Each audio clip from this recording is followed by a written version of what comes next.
तो औदारिक आदि 5 शरीर, 5 इंद्रिय और 3 योग, ऐसे टोटल 13 स्थान हो गए। 5 5 10 और 3 13, ऐसे 13 स्थानों को बांधने वाला जीव जब तक अन्य जीवों को परिताप आदि उत्पन्न नहीं करता है, तब तक उसको काई की, अधिकरणी की और प्राद्वेषिकी, ये 3 क्रिया ही लगती है। और जब वो अन्य जीवों को परिताप आदि उत्पन्न करता है, तब उसको पारितापनी की और तो 4 क्रिया लगेगी। पारिताप उत्पन्न करेगा तो पारितापिनी लगेगी, यानी 4 क्रिया, काय की, अधिकरणी की, प्राद्वेषिकी और पारितापनी। और अब जब वो अन्य जीव की हिंसा करता है, तब उसको 5 क्रिया लगती है। तो वो हो गई काय की, अधिकरणी की, प्राद्वेषिकी, पारितापनी की और प्राणातिपाती की। बराबर। तो इस प्रकार से 5 शरीर, 5 इंद्रिय, 3 योग, इन 13 स्थानों को एक वचन तथा बहुवचन की अपेक्षा से 26 दंडक होते हैं। अब है औदायिक आदि 6 भाव। भाव के 6 प्रकार। भाव, भावना, जो भी हम बोलते हैं, भाव के 6 प्रकार हैं। औदायिक भाव, औपशमिक भाव, क्षायोपशमिक भाव, क्षायिक भाव, पारिणामिक भाव और सन्निपातिक भाव। इस प्रकार से औदायिक आदि जो भी भाव हैं, भाव यानी कि हम जो सोचते हैं, हम जो विचारते हैं, वो तो औदायिक आदि भाव के 6 प्रकार हैं। औदायिक, औपशमिक, क्षायोपशमिक, क्षायिक, पारिणामिक और सन्निपातिक। तो उसमें सबसे पहला औदायिक, उसके 2 प्रकार हैं, एक है औदायिक और दूसरा है उदय निष्पन्न। तो इस प्रकार से ये 2 भाव की बात की है। उदय और उदय निष्पन्न 8 कर्म प्रकृतियों के फल का अनुभव करना, वो हो गया उदय। और उदय के भाव को औदयिक कहा गया है, मतलब कर्म का उदय होना, वो हुआ औदयिक भाव। तो उदय भाव से जो प्राप्त हुआ वो हुआ उदय निष्पन्न। उसके भी 2 भेद, एक जीव उदय निष्पन्न, एक अजीव उदय निष्पन्न। तो जीव उदय कर्म के उदय से जीव में होने वाले नरक, तिर्यंश आदि तथा यशो, कीर्ति, उच्च गोच, निद्रा आदि पर्यायों को जीवोदय निष्पन्न भाव कहे गए हैं। और अजीव उदय निष्पन्न को कर्म के उदय से अजीव में होने वाले पर्याय, उसको अजीव उदय निष्पन्न कहते हैं। बराबर। औदायिक आदि, औदारिक आदि शरीर तथा शरीर में रहे हुए वर्ण, गंध, स्पर्श में बदलाव आना, वो हुआ उदय निष्पन्न। और तो वो अजीव के कारण हो रहा है, इसलिए वो हो गया अजीव उदय निष्पन्न। निष्पन्न, उदय और उदय निष्पन्न दोनों, उदय भी उदय निष्पन्न भी 8 कर्म प्रकृतियों के फल का अनुभव करना, उसको उदय कहा गया है। 8 प्रकृति कब कैसे उदय में आए, उसको उदय कहा जाता है। तो उदय तथा उदय निष्पन्न यानी 8 कर्म प्रकृतियों को फल का अनुभव करना, उसको उदय कहा गया है। और उदय के भाव को औदायिक कहा गया है। तो इस प्रकार से उदय भाव से जो प्राप्त होता है उसको उदय निष्पन्न कहा गया है। उदय भाव अपने आप, औदयिक, औदयिक यानी अपने आप आ जाना, औदयिक का अर्थ ही उदय से निष्पन्न हो गया है। तो उदय निष्पन्न, उदय होना 2 भेद से होता है। एक तो जीव से अपने आप, जैसे कि जीव उदय निष्पन्न आत्मा की गति अनुसार जो मिले, अभी नरक में है तो जीव नरक में है तो जीव उत्पन्न उदय हो गया। फिर वो मनुष्य बन रहा है तो वो जीव उत्पन्न, फिर देव बन रहा है तो वो जीव उत्पन्न। और अजीव उदय निष्पन्न में उसके शरीर में आने वाले चेंज को,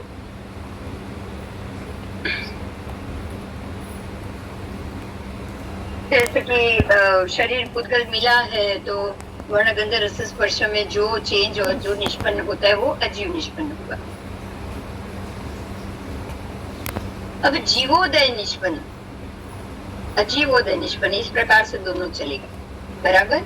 कर्म उदय से होने वाले नरक, तिर्यंश, यश, कीर्ति, नाम, प्रतिष्ठा, उच्च नीच, गोत्र आदि जो भी पर्याय मिलता है उसकी बात, जो भी उसको पर्याय मिलता है वो जीव उदय, जीवोदय होता है। और अजीवोदय में औदारिक आदि शरीर में वर्ण, गंध, रस, स्पर्श में जो बदलाव आता है। तो इस प्रकार से आपका ये 17वां शतक का पहला उद्देश्य कुंजर था वो पूर्ण हुआ। अब दूसरा उद्देश्य है वो है संयत। तो जीवों में धर्म, अधर्म तथा धर्माधर्म का निरूपण। क्या प्रभु को प्रश्न किया, हे भगवान, क्या संयत, प्राणातिपात आदि वीरत और पाप कर्मों को रोककर भविष्य में पाप कर्म नहीं करने के प्रत्याख्यान किए गए हो? प्राणातिपात आदि वीरत और पाप कर्म को रोककर, बराबर, पाप कर्म को रोककर भविष्य में पाप ना करने के अगर जिसने किसी ने प्रत्याख्यान किया है, ऐसे जीव क्या धर्म में स्थित है? असंयत, अविरत, पाप कर्म का नाश और प्रत्याख्यान नहीं करने वाले जीव क्या अधर्म में स्थित है? बराबर। यहाँ ये बताया क्या संयत जीव धर्म में स्थित है, क्या संयत जीव अधर्म में स्थित है? मतलब जिसने ऐसे प्रत्याख्यान किए हैं प्राणातिपातादि वीरत,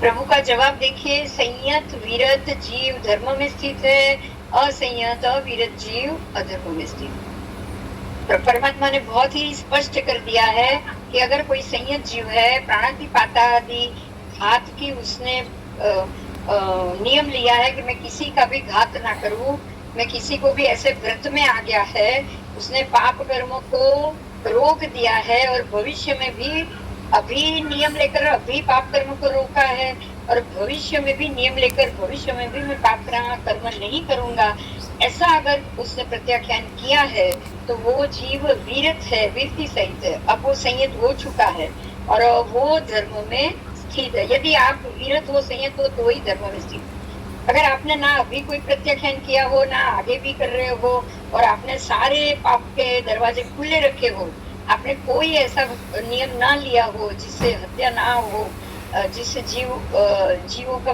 मारना, आपने ऐसे संकल्प ना लिया हो कि मैं किसी को नहीं मारूंगा और आपको सब पाप की छूट हो, तो आप अविरत हो, अधर्म में स्थित हो।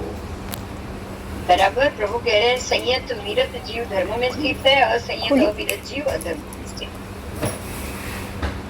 और संयत असंयत दोनों जिसके अंदर है, आधा व्रत है आधा नहीं है और आधा सब चल रहा है उसका, तो वो धर्म धर्म दोनों में स्थित। जहाँ जहाँ व्रत है आप धर्म में हो, जहाँ जहाँ व्रत खुले हैं, आपने व्रत लिए ही नहीं है, पाप खुला है, वहाँ आप धर्म में स्थित। क्या जीव ने स्वीकारे हुए धर्म अधर्म धर्माधर्म पर कोई जीव बैठने उठने में समर्थ है? प्रभु कह रहे नहीं, वो ऐसा समर्थ नहीं है। तो क्या कारण है कि धर्म आदि ऊपर जीव बैठने या सोने में समर्थ नहीं है?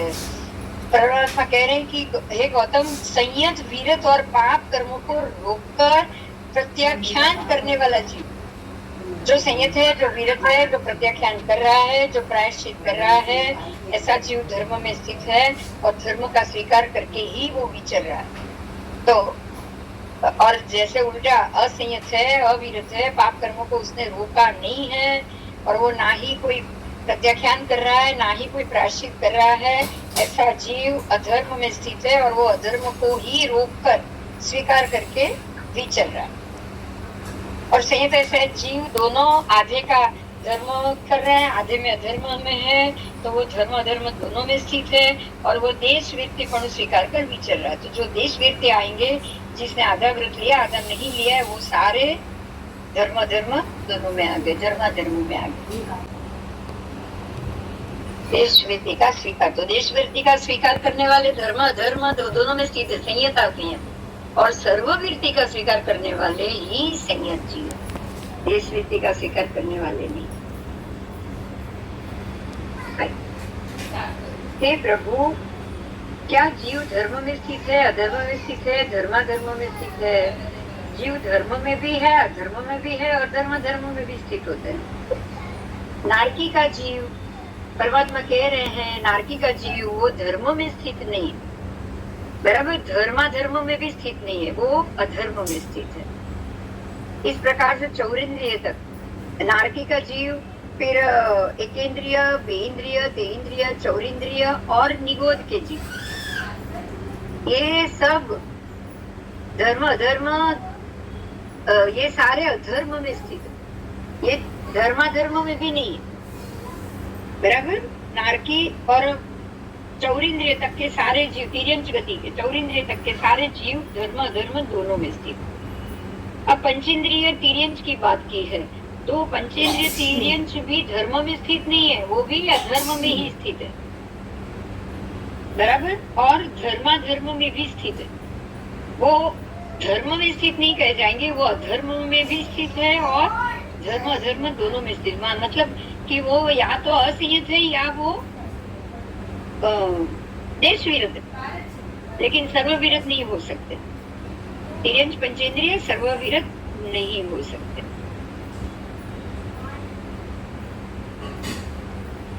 नारकी के जीव और चौरिंद्रिय तक तो सर्वविरत भी नहीं है, मात्र तिर्यंच पंचेंद्रिय सर्वविरत देश विरत में है। बाकी नारकी के जीव और चौरिंद्रिय तक के जीव तो देश विरति में भी नहीं। अब वैमानिक की बात की, मनुष्य में भी समान गिनना है, तीनों है, धर्म में भी है, अधर्म में भी है और धर्माधर्म में भी है मनुष्य। क्योंकि मनुष्य के विषय में जीव, मनुष्य का जीव सर्ववृत्ति भी होता है, देशवृत्ति भी होता है और अधर्म में भी मिथ्यात्व भी होता है। अब वाणव्यंतर, ज्योतिष और वैमानिक, वाणव्यंतर के जीव, ज्योतिष के जीव और वैमानिक के जीव, वो सबके सब अधर्म में है। क्योंकि ना धर्माधर्म में है, ना ही वो धर्म में है। वो सब नारकी के समान ही जानना है, वो सब अधर्मी है। मतलब अवीरती होने के कारण मात्र अधर्म में स्थित है, वो कोई वीरती वाले नहीं।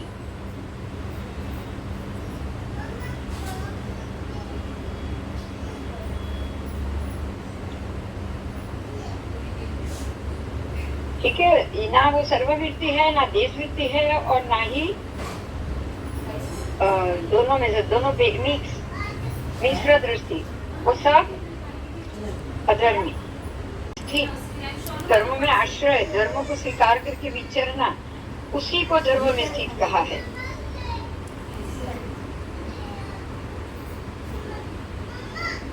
धर्म में स्थित होना यानी धर्म के अंदर रहना ऐसा नहीं है। धर्म में बैठना, उठना या सोना नहीं होता, बराबर। क्योंकि धर्म आत्म स्वभाव रूप होता है। मतलब कि अगर आपका आत्म स्वभाव धर्म रूप है तो वो धर्मी। अगर आपका आत्म स्वभाव रूप अमूर्त है, ठीक है, धर्म आत्म स्वभाव रूप है, धर्म अमूर्त है, तो वो आप धर्मी।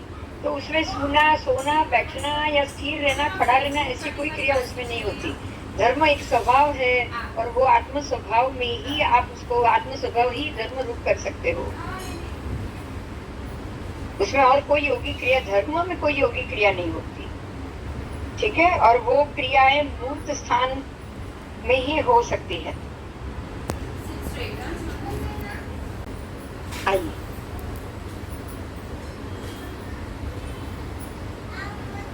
नारद, देव, पांचों स्थावर यानी कि पांचों एकेंद्रिय और तीनों विकलेंद्रिय, बेंद्रिय, तेंद्रिय, चौरेंद्रिय, पूर्णतः अविरत होने से अधर्म में ही स्थित है। और तिर्यंच पंचेंद्रिय जीव अविरत है और देश विरत भी है। ये कारण से वो अधर्म में और धर्माधर्म दोनों में स्थित है। और मनुष्य में तो तीनों होते हैं, अविरत, देश विरत और संयता संयत यानी कि विरत अविरत। तो ये दोनों इस प्रकार से वो धर्माधर्म धर्माधर्म तीनों में स्थित।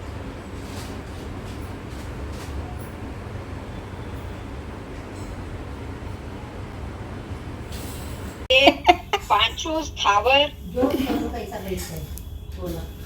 नारद, देव, पांचों स्थावर यानी कि पांचों एकेंद्रिय और तीनों विकलेंद्रिय वेद और इंद्रिय पूर्णतः अविरत होने से अधर्म में ही स्थित है। और तिर्यंच पंचेंद्रिय जीव अविरत है और देश विरत भी है। ये कारण से वो अधर्म में और धर्माधर्म दोनों में स्थित है। और मनुष्य में तो तीनों होते हैं, अविरत, देश विरत और संयता से, यानी कि विरत अविरत। तो ये दोनों इस प्रकार से वो धर्माधर्म तीनों में स्थित है। जो धर्माधर्म उसकी बात चल रही है, उसी में आगे जाएंगे। गौतम स्वामी ने ये प्रश्न किया है कि हे प्रभु, अन्य तीर्थ किस प्रकार से प्ररूपणा करते हैं। कहते हैं कि श्रमण पंडित कहे गए हैं और श्रमणोपासक बाल पंडित कहे गए, परंतु जिस मनुष्य को एक जीव का भी वध करना त्याग नहीं है, मतलब अगर वो एक जीव का भी वध करे तो एकांत बाल कहा जाता है। तो हे प्रभु, क्या ये सच है? तब परमात्मा कह रहे हैं कि अन्य तिथि को अगर इस प्रकार से कहे कि जो व्यक्ति एक जीव का वध का भी त्याग न करे तो वो एकांत बाल कहा जाता है, तो ये कथन मिथ्या है, वो सही नहीं कह रहे। मैं इस प्रकार से प्ररूपणा करता हूँ, कह रहा हूँ कि श्रमण पंडित है, तो श्रमण है, साधु है, वो पंडित है, और श्रमणोपासक बाल पंडित है। श्रमण की उपासना करने वाले श्रावक है, वो बाल पंडित है, पर जो श्रमण है, जो सर्वविद धारक है, वो पंडित। पर जो श्रमण है, जो साधु है, जो खुद उपासना कर रहा है और खुद सर्वविद धारक है, वो पंडित है। और जो श्रावक है, जो देश विद्य उपासक है, वो बाल पंडित है, श्रमणोपासक बाल पंडित है। परंतु जो जीव ने एक भी प्राणी का वध की वृत्ति करी है, यानी कि मैं एक भी जीव के वध का, कोई भी जीव के वध का मैं त्याग करता हूँ, इस प्रकार से अगर कोई प्राणी ने व्रत किया है कि मैं कोई भी जीव का वध नहीं करूंगा, तो वो जीव एकांत बाल नहीं कहा जाता है, मगर वो बाल पंडित कहा जाता है। बराबर? तो अब गौतम स्वामी ने प्रश्न पूछा कि क्या जीव बाल है, पंडित है या बाल पंडित? देखिए, इसमें तीन कक्षा आ गई। एक तो आ गई बाल। अब जिसको कोई किसी को मारना नहीं है, ऐसे कोई प्रत्याख्यान ही नहीं है, तो वो तो बाल हो गया, अपने आप बाल हो गया। बाल पंडित वो है कि मैं कोई जीव नहीं मारूंगा, मैं देश वृत्ति हूँ, तो वो बाल पंडित है। देखिए, मिथ्या है, अवृत्ति है, वो है बाल। देश वृत्ति है, वो है बाल पंडित, और जो सर्वविद्य है वो है पंडित। इस प्रकार से तीन विभाग परमात्मा ने बता दिए। तो परमात्मा कह रहे कि जीव बाल भी है, पंडित भी है और बाल पंडित भी है, तीनों है। कैसे कि नारकी के जीव कौन है? नारकी के जीव बाल है, वो पंडित नहीं है, बाल पंडित भी नहीं। ऐसे ही चौरेंद्रिय तक सब बाल है, बराबर। 10 गौनपति, 5 एकेंद्रिय, 3 विकलेंद्रिय, सब बाल है। पंचेंद्रिय तिर्यंच, इसकी बात है, प्रश्न है। परमात्मा कह रहे तिर्यंच पंचेंद्रिय बाल है और बाल पंडित भी है, परंतु पंडित नहीं होते हैं। मनुष्य में तीनों है, बाल है, पंडित है और बाल पंडित, तीनों है, बाल है, बाल पंडित और पंडित। व्याण, व्यंतर, ज्योतिषी और वैमानिक, वो सब बाल है, उसमें कोई भी पंडित नहीं है। समकिति मिलेंगे, समकिति यहाँ नहीं लेना, ठीक है। समकिति मिल सकते हैं, ज्योतिष में इंद्रदेव, वो समकिति हो सकते हैं, लेकिन व्यवहार से उस भाव में वो अवश्य बाल है, वो कोई वृत्ति वाले नहीं है, वृत्ति नहीं ले सकते वो। पंडित का मतलब है जिसे सर्व प्रकार की पाप प्रवृत्ति का त्याग किया है, ऐसे सर्व विरत जीवों को ही पंडित कहा है। और जिसने कुछ पाप प्रवृत्तियों का त्याग किया है ऐसे, और कुछ प्रवृत्ति का नहीं किया है, ऐसे देश विरत जीवों को बाल पंडित कहा गया। और बाल तो जिसने किसी भी पाप प्रवृत्ति का त्याग ना किया हो, ऐसे अविरत जीवों को बाल कहा गया।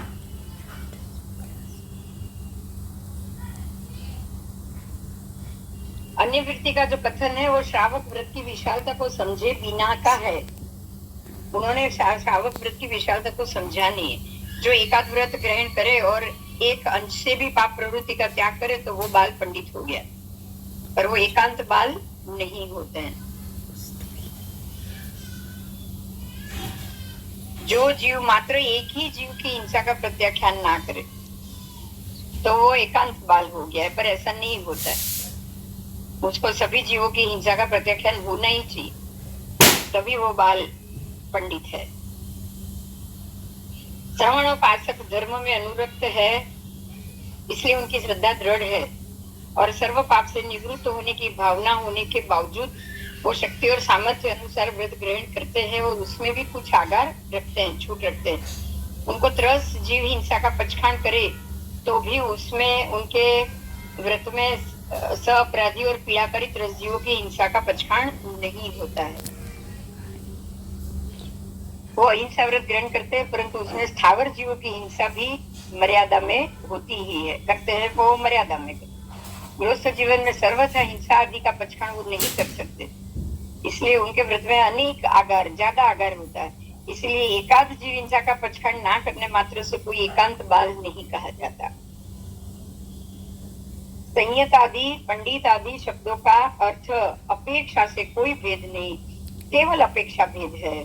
क्रिया की अपेक्षा से संयत आदि शब्दों का व्यपदेश होता है और बोध विशेष की अपेक्षा से पंडित आदि शब्दों का व्यपदेश होता है। जीवात्मा अन्य, जीव अन्य है और जीवात्मा भी अन्य है। प्राणादिपाद वीरमण आदि व्रत में आदि 18 पाप स्थानक में वर्तते प्राणी का जीव अन्य है और उसके कारण जीवात्मा भी भिन्न है। इसी तरह से औत्पाती की बुद्धि, परिणामी की पर्यंत की बुद्धि, अवग्रह, इहा, अवाय, धारणा आदि में उत्थान, कर्म, बल, वीर्य, पुरुष पराक्रम में वर्ते हुए प्राणी का जीव अन्य है और जीवात्मा भी अन्य है। नारकी, तिर्यंच, मनुष्य देवपणे में ज्ञानावरण से लेकर अंतराय तक के पर्यंत के 8 कर्म में, कृष्ण से लेकर शुक्ल तक के 6 लेशा में, सम्यक दृष्टि, मिथ्या दृष्टि और मिश्र दृष्टि आदि दृष्टियों में, चक्षु दर्शन, अचक्षु दर्शन, अवधि दर्शन और केवल दर्शन आदि 4 दर्शनों में, मति ज्ञान, श्रुत ज्ञान, अवधि ज्ञान, मन परिज्ञान और केवल ज्ञान आदि 5 ज्ञानों में, मति ज्ञान, श्रुत ज्ञान, विभंग ज्ञान आदि 3 अज्ञान में, आहार संज्ञा, भय संज्ञा, मैथुन संज्ञा, परिग्रह संज्ञा आदि 4 संज्ञाओं में, औदारिक वैक्रिय शरीर, आहारक शरीर, तेजस शरीर और कार्बन शरीर आदि 5 शरीरों में, मन योग, वचन योग, काय योग आदि 3 योगों में, साकारोपयोग, अनाकारोपयोग में वर्तते हुए प्राणी का जीव अन्य है और उससे जीवात्मा अन्य है, ऐसा माना जाता है वो भी अन्य दर्शनों में। तो क्या ये अन्य तीर्थिक जो कह रहे हैं वो सत्य है? ऐसा परमात्मा ने गौतम स्वामी को प्रश्न किया। तब प्रभु ने जवाब दिया है कि जो ऊपर आपको अन्य तीर्थिकों का जो पूर्वोक्त कथन जो तुमने बताया है वो सब मिथ्या है। बराबर मैं इस प्रकार से कह रहा हूँ, मैं इस प्रकार से प्ररूपणा कर रहा हूँ कि प्राणातिपात आदि से लेकर मिथ्या दर्शन शल्य में वर्ता हुआ प्राणी का जीव वो ही है और वो ही